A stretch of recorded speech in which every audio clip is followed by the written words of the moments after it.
December 1944. Hans Müller crossed the gates of Fort Custer POW camp in Michigan with his hands behind his head, escorted by American soldiers.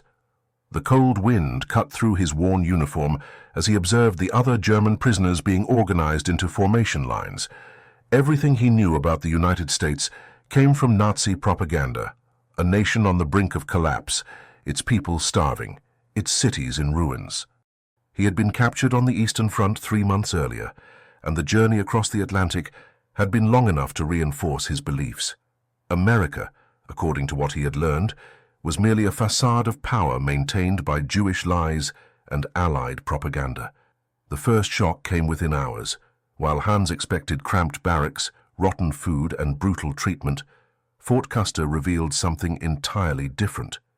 The wooden structures were organized, clean, heated. The beds had mattresses. There were showers with hot water. When dinner was served that first night, Hans stared at his plate in disbelief. Meat, vegetables, bread, real coffee. He looked around at the other prisoners, many sharing the same expression of confusion and suspicion. "This is a trick," whispered Karl, a veteran from the Africa Corps who had arrived 2 weeks earlier. "They're fattening us up. Propaganda. They want us to write letters home saying everything is wonderful here." Hans wanted to believe Karl. It made sense. The Americans needed to demoralize German troops, to break their spirit by creating an illusion of abundance. But the food kept coming every day, 3 meals. Consistent portions. No one was beaten. No one was tortured. The guards were firm, but not cruel. Prisoners could play cards, read books from a small library, even organize soccer matches on weekends. By the 3rd week, Hans noticed something that disturbed him more than any interrogation could. The American guards ate the same food as the prisoners. Not better food, the same food. Sometimes they even complained about it. How could a nation supposedly on the verge of collapse feed its prisoners the same meals as its own soldiers? The camp commander, Colonel Charles Matthews, visited the barracks one morning. He was a tall man with graying hair, his uniform impeccable. He spoke through a German-speaking officer, explaining the camp rules, the work programs available, the recreation activities. He mentioned Christmas was approaching and promised a special meal. Hans laughed internally, another propaganda stunt, but doubts began to creep in. During work details, cutting firewood, maintaining camp facilities, Hans observed the American countryside, farms with livestock, well-maintained roads, trucks carrying supplies. No signs of starvation, no bombed-out buildings. The civilian workers who occasionally interacted with prisoners seemed well-fed, even cheerful. The contrast with war-torn Germany was impossible to ignore. On Christmas Eve 1944, the promised special meal arrived: roasted turkey, mashed potatoes with gravy, cranberry sauce, pumpkin pie, real butter.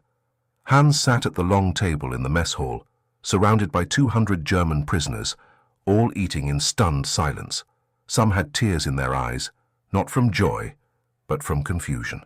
This feast was better than anything they had eaten in the German army for the past 2 years. "It cannot be real," Hans muttered to himself, pushing the food around his plate. "This is all theater." It has to be. That night, lying in his warm bed, Hans made a decision. He would escape. He would cross the American landscape, reach Canada, find his way back to Germany somehow. Only then would he discover the truth, whether America was truly this land of abundance, or if Fort Custer was merely an elaborate prison designed to break the German spirit through comfort rather than cruelty. The plan began to form in his mind. January 1945. Hans settled into the rhythm of Fort Custer with calculated observation. Every morning began at 6 with roll call, followed by breakfast, oatmeal, eggs when available, toast, coffee. Real coffee, not the ersatz grain mixture he had grown accustomed to in the Wehrmacht. The routine was predictable, almost mundane. Work details from 8 to noon, lunch, afternoon activities, dinner at 6, lights out at 10. What disturbed Hans most was not the structure, but the leisure. Wednesdays and Saturdays, prisoners could attend film screenings, American movies, propaganda pieces showing factories producing endless tanks, planes rolling off assembly lines, cities untouched by war. Hans forced himself to watch, convinced these were fabrications. But the footage looked authentic, the machinery too detailed, the crowds too genuine to be staged. He dismissed it as Hollywood trickery, yet the doubt gnawed at him.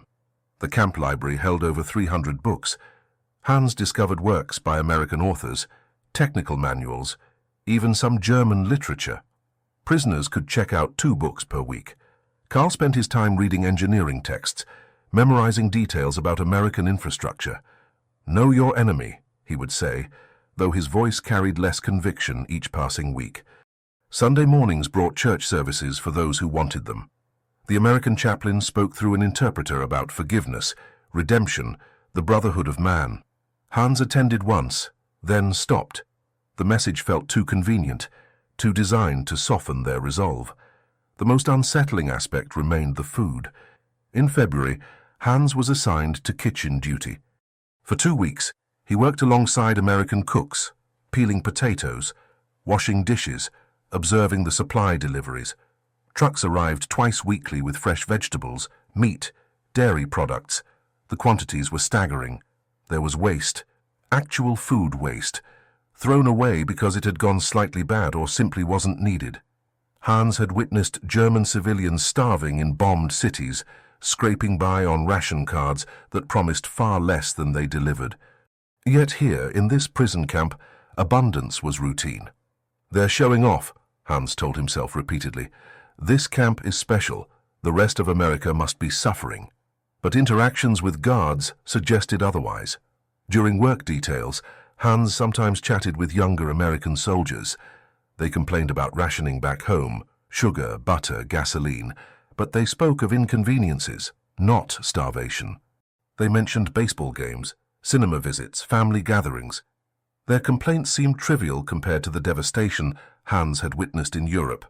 One afternoon, a guard named Private Morrison showed Hans a photograph of his family farm in Iowa. Cornfields stretching to the horizon, a red barn, livestock. The man's father had written complaining about labor shortages, not food shortages. Morrison mentioned his brother was serving in the Pacific, fighting the Japanese. The war seemed distant to him, something happening elsewhere, not destroying his homeland. By late February, Hans had gathered enough information. 5 other prisoners shared his determination to escape: Karl, Ernst, Wolfgang, Heinrich, and young Peter, barely 19. They met in whispers during recreation time, planning their route. North through Michigan forests, across into Canada, then somehow back to Germany. It seemed possible. It had to be possible. The tunnel began in early March, dug from beneath Barrack 7 during night hours while others kept watch. They worked in shifts, 2 men at a time, hiding the displaced dirt in their pockets to scatter during outdoor work details. The exit point would be beyond the fence line, near the tree cover. Freedom felt close. Truth felt closer. Hans needed to see America with his own eyes, beyond these comfortable prison walls, to confirm his suspicions, or confront his worst fear, that everything he believed might be wrong. March 15th, 1945. The tunnel was complete. 27 feet of carefully dug earth, reinforced with wooden slats stolen from supply crates, ending just beyond the fence perimeter. Hans and his 5 companions waited until 2 in the morning, when guard rotations created a brief window of reduced surveillance. The plan was simple: move north, avoid main roads, reach the Canadian border within 2 weeks. Karl went first, crawling through the narrow passage with a blanket roll and stolen provisions, then Ernst, Wolfgang, Heinrich, Peter. Finally Hans, pulling himself through the damp earth, tasting freedom with each forward movement. They emerged into the Michigan night, the March cold biting through their civilian clothes, items gradually accumulated and hidden over weeks. The camp lights glowed behind them as they moved into the forest darkness. The first night brought confidence. They covered nearly 8 miles, navigating by stars, avoiding farmhouses. Hans felt vindicated. This was real action, not comfortable captivity. They would cross this country, see its true condition, expose the propaganda for what it was. Dawn revealed their first problem. The landscape was vast, endless. Forests gave way to rolling farmland, then more forests. Roads were well maintained, traveled by trucks even at odd hours. Towns appeared more frequently than expected, forcing them to take longer detours. The map Carl had memorized from the camp library proved less detailed than necessary. Distance was deceptive. What seemed like a few hours' walk stretched into days. By the third day, their stolen food supplies dwindled. Hunger returned, that familiar companion from the Eastern Front. They tried raiding a barn for provisions but found only animal feed. Peter suggested approaching a farmhouse, pretending to be lost travelers. The others refused, too risky. The cold intensified. March in Michigan was harsher than Hans anticipated. Their civilian clothes, adequate for camp life, offered insufficient protection against nighttime temperatures. Heinrich developed a cough that worsened daily.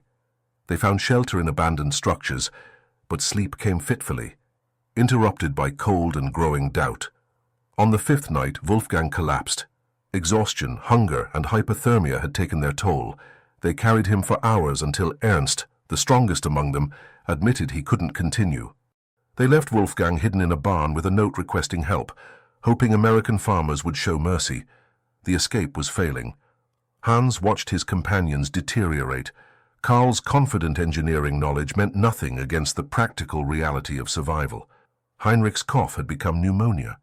Peter cried at night, quietly, thinking no one heard. Ernst moved mechanically, his strength fading. On the 8th day, they stumbled upon a small town. Church bells rang, Sunday morning. Well-dressed families walked toward services. Children laughed. Cars lined the streets. Store windows displayed goods, canned foods, tools, clothing. No signs of deprivation, no evidence of a collapsing nation.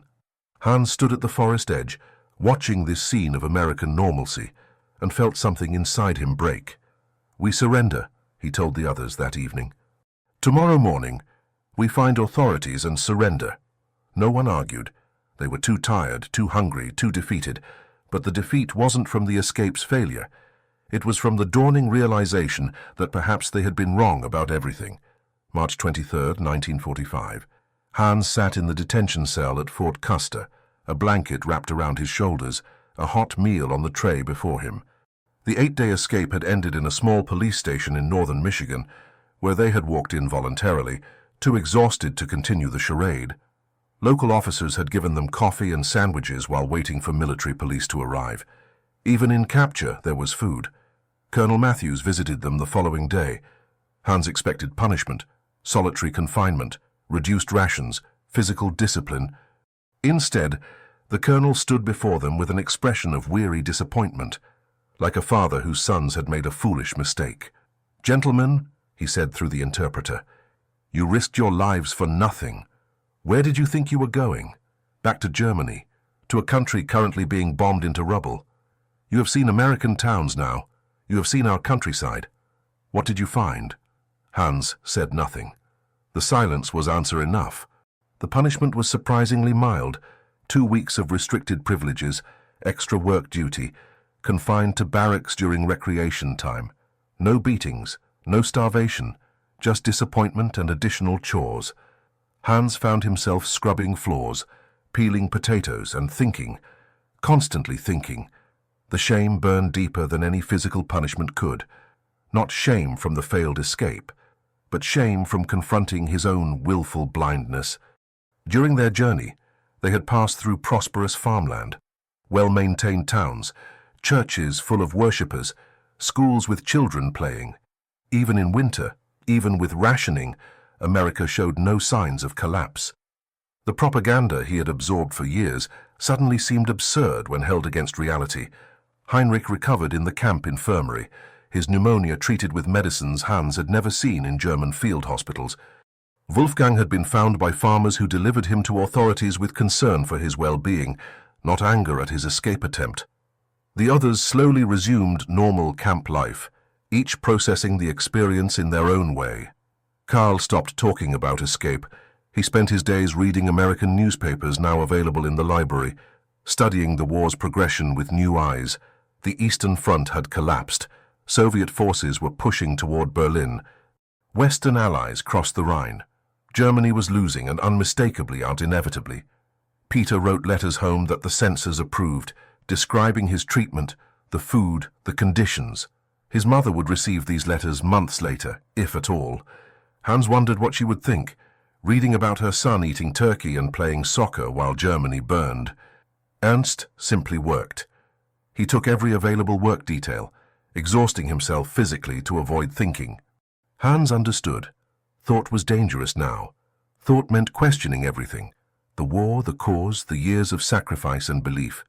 One evening in early April, Hans sat on his bunk watching the sunset through the barracks window.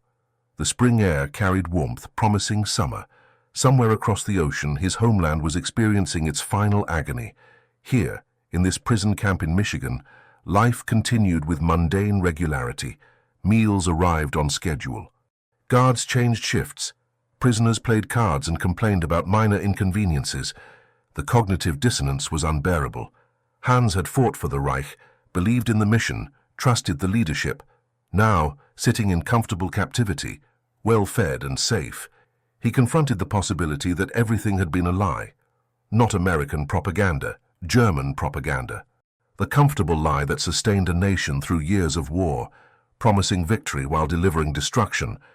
But the full weight of this realization would not hit Hans until one particular day in May, when Colonel Matthews made an announcement that would forever shatter whatever remained of his old worldview. May 8, 1945. The war in Europe ended. Germany surrendered unconditionally.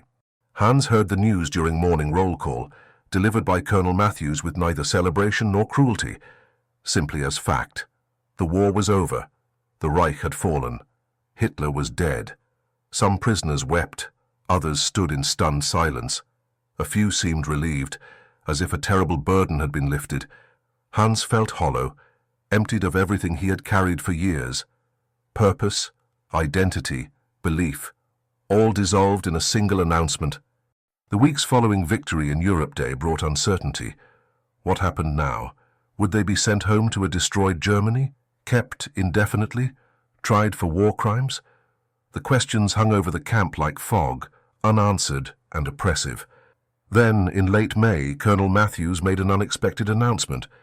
"Gentlemen," he said through the interpreter during evening assembly, "the war is over, but you remain guests of the United States until repatriation arrangements are finalized. In the meantime, I have received authorization for something unusual. A group of prisoners with good behavior records will be taken on an educational excursion to one of America's most significant monuments, Mount Rushmore in the Black Hills of South Dakota."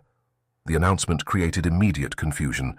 An excursion for prisoners to see tourist attractions. It seemed absurd, another elaborate propaganda scheme. Yet Hans found his name on the list of 20 selected prisoners. So were Karl, Ernst, and Peter. Heinrich, still recovering, would remain behind. "It's a trick," Karl muttered that evening. "They want to show us American greatness, break whatever spirit we have left." Hans agreed, but something else stirred within him. Curiosity. After the escape, after witnessing American towns and farms, after months of confronting uncomfortable truths, he wanted to see more, not to confirm propaganda, but to understand the full scope of what he had fought against.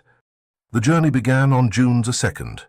20 German prisoners, 6 American guards, 2 trucks, traveling west across America.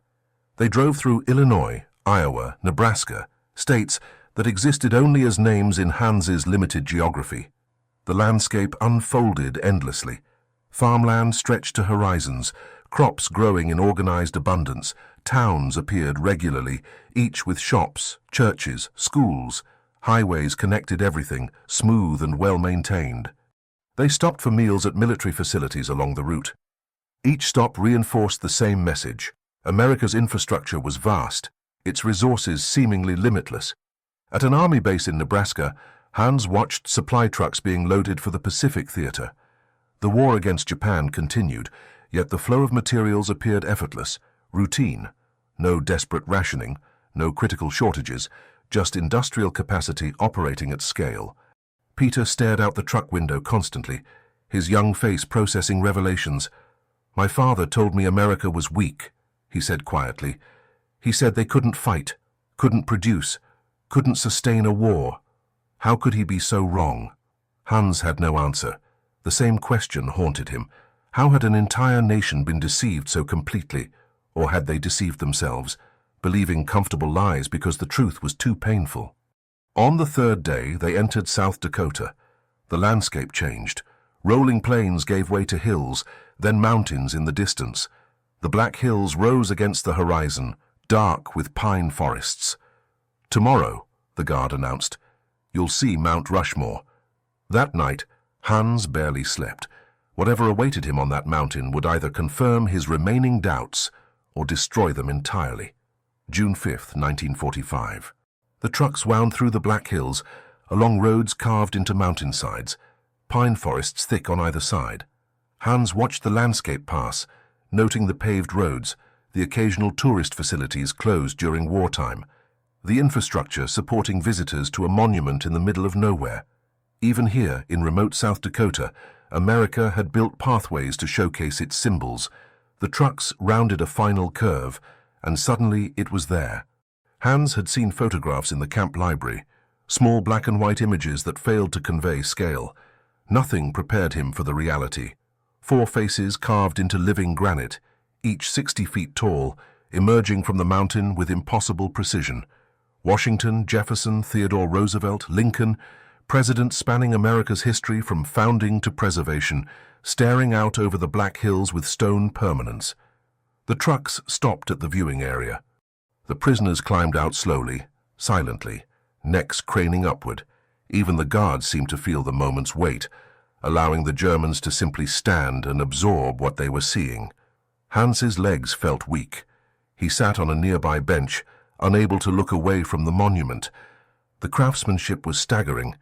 The detail in the faces, the proportions, the way light and shadow played across carved stone. But it wasn't just the artistry that struck him. It was what the monument represented. This wasn't wartime construction.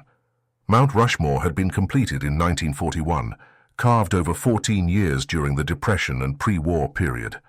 While Germany struggled through economic collapse and political upheaval in the 1930s, America had dedicated resources to carving mountains. Not for military purposes, not for survival, for symbol, for legacy, for the simple assertion of national identity and permanence. Karl stood beside Hans, his engineer's mind calculating. "The logistics," he whispered. "Getting workers here, equipment, supplies, the planning, the precision. This required surplus capacity, resources beyond basic survival needs. You don't carve mountains when your nation is starving." Peter walked closer to the monument, tilting his head back. "It's real," he said, voice breaking slightly. "All of it. The food, the roads, the towns, the factories. This is what we were fighting. This is what they told us was weak and decaying." Ernst said nothing, but tears ran down his weathered face. The tough veteran from the Eastern Front, who had survived Stalingrad and a dozen battles, wept before 4 stone faces on an American mountain. The guard, Sergeant Williams, approached the group after allowing them time. He spoke through the interpreter, his tone neither triumphant nor mocking, simply informative. Mount Rushmore was built to last millennia. The sculptor Gutzon Borglum designed it to endure erosion, weather, time itself. These faces will be here long after all of us are gone. That was the intention, permanence, legacy, a statement that this nation plans to exist far into the future. Hans heard the unspoken message clearly. Germany had built for conquest, for expansion, for immediate domination. America built for centuries. The difference in mindset was absolute. They spent 2 hours at the monument. Some prisoners took photographs with borrowed cameras, images they could carry back to the camp, eventually back to Germany. Others simply sat and stared. A few walked the paths, reading informational plaques about the monument's construction, learning details about the presidents depicted. As they prepared to leave, Hans took one final look at the carved mountain. 4 presidents representing different eras, different challenges, different visions, yet united in a single monument to national continuity. Germany had cycled through governments, ideologies, catastrophic wars. America, for all its flaws and contradictions, had maintained unbroken constitutional governance since 1789. The return journey began in silence. The prisoners loaded into trucks, each processing what they had witnessed. As the monument disappeared behind pine-covered hills, Hans felt the last of his old certainties crumble away completely. The war wasn't lost through bad strategy or betrayal. It was lost before it began, against a nation with the resources and confidence to carve its history into mountains. June 10, 1945. Hans returned to Fort Custer, carrying a photograph of Mount Rushmore in his pocket, a small black and white image that felt heavier than any weapon he had carried during the war. The journey back across America had been quieter than the journey out. The prisoners sat in contemplative silence, watching the landscape pass, each man wrestling with his own reckoning. The camp felt different now. Not because anything had changed physically, the same barracks and the same routine, the same meals, but Hans saw it through transformed eyes. This wasn't a propaganda facility designed to deceive German prisoners. This was simply how America operated, even at its margins, even for its enemies. The abundance wasn't exceptional. It was normal. That evening, Hans sat on his bunk and wrote a letter to his sister in Hamburg, knowing it might never reach her through the chaos of occupied Germany. He chose his words carefully, aware that censors would read them, but also aware that truth needed to be spoken. "We were told America was weak," he wrote. "We were told their people were soft, their industry insufficient, their will to fight non-existent. I have lived among them now for 7 months. I have seen their countryside, Sarsat, their towns, their monuments. Everything we were told was wrong, not slightly wrong, fundamentally, catastrophically wrong." He described Mount Rushmore, struggling to convey its impact through inadequate words. How do you explain to someone who has never left devastated Europe what it means to see a nation with resources so abundant they carve mountains for symbolism? How do you describe the psychological weight of understanding, truly understanding, the disparity in power? Karl approached that evening, sitting beside Hans on the bunk. The engineer had aged visibly during their imprisonment, lines deepening around his eyes. "I've been calculating," he said quietly. "Industrial output, agricultural production, infrastructure capacity, the numbers are staggering. Even operating at partial capacity, even with resources diverted to 2 fronts, America outproduced the entire Reich by factors of 3, 4, sometimes 10. We never had a chance. The war was over before it started." Hans nodded slowly. "And yet we fought. For years. Millions died believing in victory that was mathematically impossible." "Because we were never shown the truth," Karl replied. "We were fed carefully selected information, filtered reality. The propaganda didn't need to convince us America was weak. It just needed to prevent us from understanding how strong they actually were." Peter joined them, young face troubled. "What do we do now? When we return to Germany, do we tell people? Do we explain what we've seen?" Ernst, overhearing, gave a bitter laugh. "Tell them what? That we surrendered properly? That the enemy who defeated us was exactly as powerful as they needed to be? That our leaders fed us comfortable lies while leading us to inevitable destruction? People don't want to hear that truth, not when they're starving in ruins." The conversation dissolved into heavy silence. Truth was burden, not liberation. Knowing changed nothing about the past, only complicated the future. Over the following weeks, Hans settled into a strange peace. He worked his assigned duties without complaint. He ate his meals with quiet gratitude. He attended the film screenings, the church services, the educational lectures offered by the camp. He learned about American history, government, philosophy, not propaganda, just information, presented matter-of-factly by instructors who seemed to believe education mattered even for prisoners. In July, news arrived of atomic bombs dropped on Japan.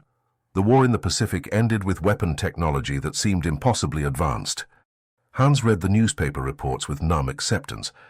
Of course, America had developed atomic weapons. Of course, they had the scientific capacity, the industrial infrastructure, the resources to achieve what seemed like science fiction. Why would this surprise him anymore?